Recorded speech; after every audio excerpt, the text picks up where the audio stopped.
జాతీయవాద జర్నలిజానికి అసలైన వేదిక నేషనలిస్ట్ హబ్ ని సబ్స్క్రైబ్ చేసుకోండి. నోటిఫికేషన్స్ కోసం బెల్ ఐకాన్ పై క్లిక్ చేయండి.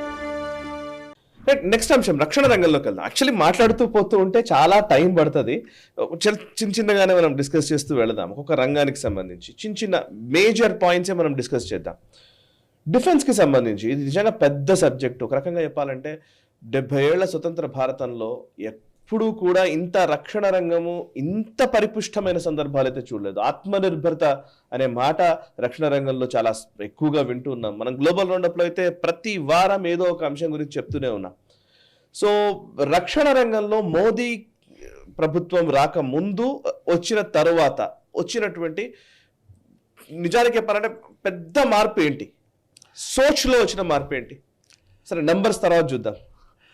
మొట్టమొదటి మార్పు మోదీ గారు తీసుకొచ్చింది అంటే మన మీద మనకే ఒక ధైర్యం తీసుకొచ్చారు ఆయన. పర్ఫెక్ట్. మన మీద మనకే నమ్మకం ఉండేలా చేశారు ఆయన. మొన్నటి వరకు చైనా అంటే మనం భయపడేవాళ్ళం. గత ప్రభుత్వాలన్నీ భయపడ్డాయి.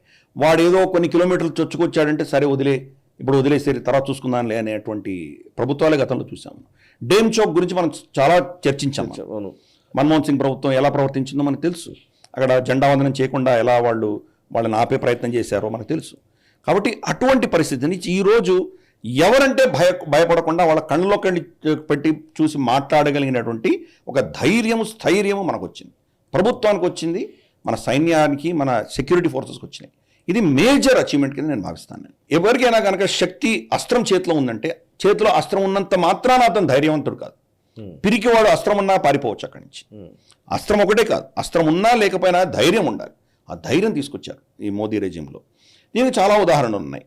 మనం గల్వాన్ ఘటన జరిగిన తర్వాత చైనా ఎంతమందిని డిప్లాయ్ చేశారో మనం అంతమందిని కౌంటర్ డిప్లాయ్ చేసాం మనం.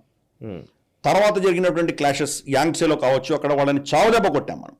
రమారమి 20-30 మంది బందీలుగా తీసుకున్నాం వాళ్ళని. ఇవన్నీ బయట చెప్పకపోయినా కానీ కూడా మనం హిందీలో చెప్తారు కదా, మూత్ తోడ్ జవాబు అంటారు కదా, అటువంటి చాలా ధీటైనటువంటి సమాధానం వాళ్ళకి ఇచ్చాం. చైనా స్పెసిఫిక్ అస్త్రాలు మనం తయారు చేసుకున్నాం. బ్రహ్మోస్ని కంప్లీట్గా ఇండిజినైజ్ చేసుకున్నాం. మన డిఫెన్స్ రంగాన్ని కంప్లీట్ ఆత్మనిర్భరత దృష్ట్యా దీన్ని పటిష్టం చేసుకున్నాం మనం. అంటే రష్యా మీదో, ఇజ్రాయెల్ మీదో, అమెరికా మీదో డిపెండెన్సీ తగ్గించుకుని మనమే తయారు చేసుకోవడం మొదలుపెట్టాం మనం. దీనికి మూల కారణం ఎక్కడంటే కనుక మనోహర్ పర్రికర్ గారు డిఫెన్స్ మినిస్టర్గా ఉన్నప్పుడు ఆయన రిపోర్ట్స్ అన్ని చెక్ చేసి ఆయన దాని రిపోర్ట్ రివ్యూ చేస్తున్నప్పుడు కొన్ని మన దేశంలో తయారు చేస్తున్నటువంటి సంస్థలు ఎవరైతే ఉన్నారో కొన్ని కాంపనెంట్స్ తయారు చేస్తున్నటువంటి వాళ్ళు ఆయనకు వెళ్ళి చెప్పడం జరిగింది, మన డిఫెన్స్ ఫోర్సెస్ మా దగ్గర నుంచి కొనుక్కోవట్లేదు, ఈ ఐటమ్స్ ఎక్కడి నుంచి వస్తున్నాయని ఆరా తీస్తే కనుక బెల్జియం నుంచో నెదర్లాండ్స్ నుంచో ఎక్కడి నుంచో కొనుక్కుంటున్నాను మన ఆర్మీ. ఏంటి అని చూస్తే కనుక బెల్జియం, నెదర్లాండ్స్కి మన దేశంలో ఉన్నటువంటి కంపెనీలు అమ్ముతున్నాయి. వాళ్ళు మళ్ళీ మన సైన్యానికి అమ్ముతున్నారు. ఎస్పెషల్లీ షూస్ లాంటివి, స్నో షూస్ లాంటివి భారతదేశంలో తయారై బెల్జియంకి వెళ్ళి మళ్ళీ మన సైన్యానికి వస్తున్నాయి. కరెక్ట్. అంత దౌర్భాగ్యమైన విషయం. స్టోరీ కట్ చేస్తే ఈరోజు రమారమి 2000 కాంపనెంట్స్ని, ఐటమ్స్ని, ఇంక్లూడింగ్ పెద్ద పెద్ద హెలికాప్టర్ల దగ్గర నుంచి, మిసైల్స్ దగ్గర నుంచి, షిప్స్, కార్వెట్స్ దగ్గర నుంచి ఇంపోర్ట్ బ్యాన్ చేసుకున్నాం మనం. ఇంపోర్ట్ చేయడానికి వీళ్ళని చెప్తున్నాం. అంటే భారతదేశంలో తయారు చేయాలి.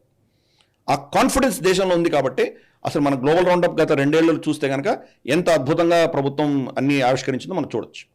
బ్రహ్మోస్ని కంప్లీట్గా ఇండిజినైజ్ చేసుకున్నాం మనం. లేటెస్ట్ గత 2 నెలల క్రితం వాళ్ళ ఫ్యూయల్ కూడా భారతదేశంలో తయారు చేస్తున్నాం మనం. కంప్లీట్ ఇండిజినైజ్ చేసుకున్నాం దాన్ని. అలాగే మన ఎయిర్క్రాఫ్ట్ క్యారియర్ కొచ్చిన్లో మనం తయారు చేసుకున్నటువంటి ఎయిర్క్రాఫ్ట్ INS విక్రాంత్ మనం తయారు చేసుకున్నాం. ఇప్పుడు 3వ ఎయిర్క్రాఫ్ట్ క్యారియర్ తయారు చేసుకోబోతున్నాం.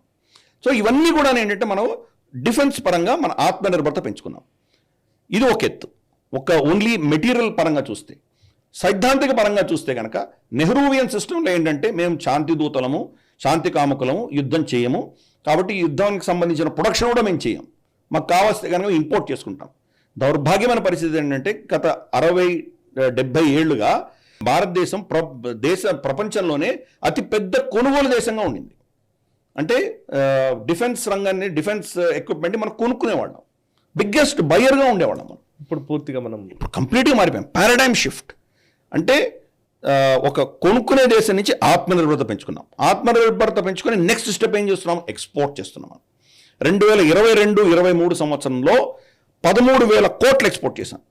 అది మన చరిత్రలోనే హైయెస్ట్ రికార్డ్. దాన్ని ఈ సంవత్సరం 23-24 సంవత్సరంలో 21 కోట్ల దాటి పైబడి మనం ఎక్స్పోర్ట్ చేశాం. అంటే మళ్ళీ ఇంకొక మైలురాయి దాటాం మనం. కరెక్ట్. ఈ ప్రభుత్వం వచ్చే 5 సంవత్సరాల్లో 1,00,000 కోట్లకి టార్గెట్ పెట్టుకుంది. అంటే ఒక ఎక్విప్మెంట్ అంతా కూడా భారతదేశంలో ఒక పెద్ద శక్తిగా ఎదిగేటువంటి ప్రయత్నం.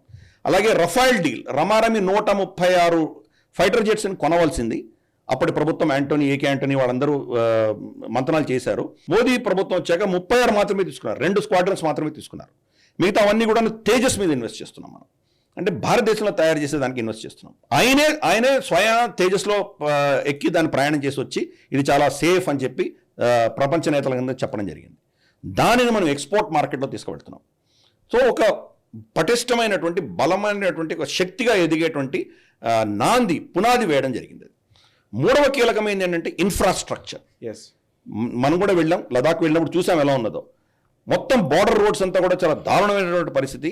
మన సైనికుడు లైన్ ఆఫ్ కంట్రోల్ కానీ లైన్ ఆఫ్ యాక్చువల్ కంట్రోల్ కానీ వెళ్ళాలంటే ఎన్నో కిలోమీటర్లు నడిచి వెళ్ళాల్సిన పరిస్థితి. గల్వాన్ ఘటన జరిగినప్పుడు కొల్ల సంతోష్ బాబు బలిదానం ఇచ్చినప్పటికీ అక్కడ బ్రిడ్జులు లేవు, రోడ్లు లేవు. ఈ రోజు 3 బ్రిడ్జులు వచ్చాయి గల్వాన్ నది మీద. అద్భుతమైనటువంటి ఇన్ఫ్రాస్ట్రక్చర్ తీసుకొచ్చాం మనం. సేలా టనల్ కావచ్చు, లేదా బోగిబీల్ బ్రిడ్జ్ కావచ్చు, లేదా మనకు దార్చు పదం రోడ్ కావచ్చు. ఎన్నో రోడ్స్ ఇటువంటి తీసుకొచ్చి మొత్తం మన సరిహద్దులన్నిటి పటిష్టం చేయగలిగాం. కరెక్ట్. ఇది గత 5-6 సంవత్సరాలు జరిగింది. ఇదంతా జస్ట్ 5-6 సంవత్సరాలలో జరిగింది నిజంగానే. ఈవెన్ కరోనా సమయంలో కూడా ఆగలేదు, మనం కంటిన్యూస్ చేస్తున్నాం. అవును, మనం వెళ్ళిన సందర్భాల్లో అసలు ఎముకల కొరకే చలిలో కూడా అక్కడ పనిచేస్తున్నారు. కరెక్ట్. సో అందుకని ఈ యాంగిల్స్ అన్ని చూసామంటే ఇది మన సిస్టమిక్ చేంజ్ వచ్చింది. కరెక్ట్. ఇంకా మోస్ట్ ఇంపార్టెంట్, ఫస్ట్ నేను చెప్పిన స్టేట్మెంట్ నెమరేసుకున్నామంటే సైద్ధాంతిక పరంగా ఆలోచన దృక్పథంలో మనకు ఒక విధమైన కాన్ఫిడెన్స్ వచ్చింది. అందుకనే వెళ్ళి ఒక న్యూక్లియర్ పవర్ దేశమైనటువంటి పాకిస్తాన్ లోకి వెళ్ళి మనం సర్జికల్ స్ట్రైక్ చేసి రాగలిగాము. ఘర్ మే ఘుస్కే మారేంగే అని స్టేట్మెంట్ ఇవ్వడంలో మనకు కాన్ఫిడెన్స్ అది. సో ఒక న్యూక్లియర్ ఇద్దరు న్యూక్లియర్ దేశాల మధ్యలో ఎప్పుడు ఇటువంటి ఘర్షణ జరగలేదు. మనం వెళ్ళి కొట్టొచ్చాం అంటే మన కాన్ఫిడెన్స్ ఎంత పెరిగిందో మనం అర్థం చేసుకోవచ్చు. కరెక్ట్.